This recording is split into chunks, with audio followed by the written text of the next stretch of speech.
For any nation to exist, it must have borders, and those borders must mean something. The United States of America is not an abstract idea floating in space. It is a nation built on laws, values, and sovereign territory. When that territory is breached without permission, against the laws of the land, by foreign nationals who cross into it unlawfully, what we are witnessing is not merely immigration. It is an invasion. By definition, to enter a place without legal right, to cross boundaries unauthorized and without consent, is to invade.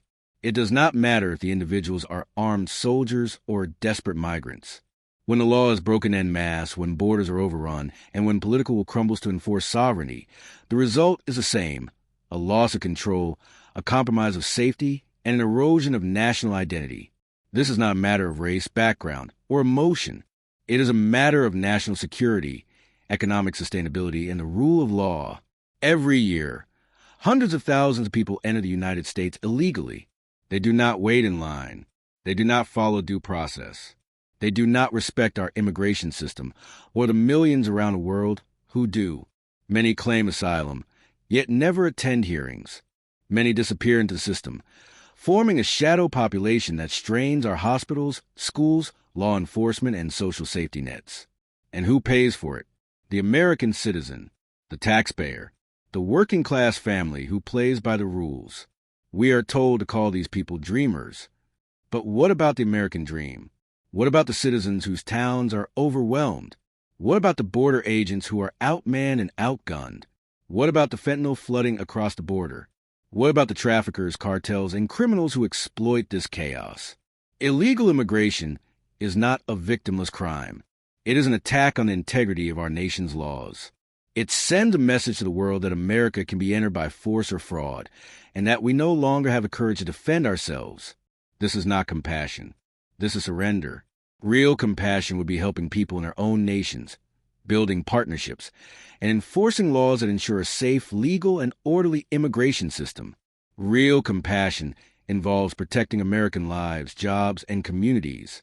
Real justice means upholding our Constitution, not allow it to be bypassed by the masses simply because politicians are afraid to say no.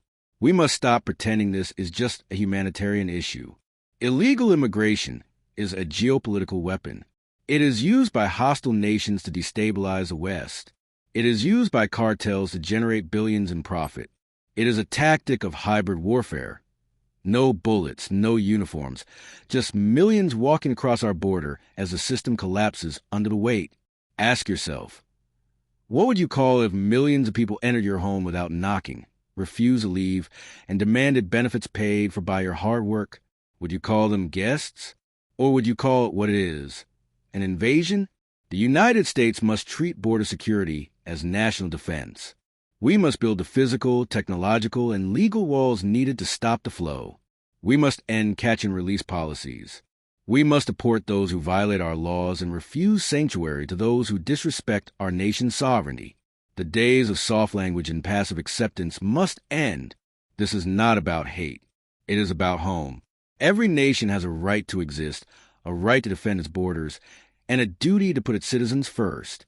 Illegal immigration is not a dream. It is a nightmare for those who believe in order, law, and the future of the Republic.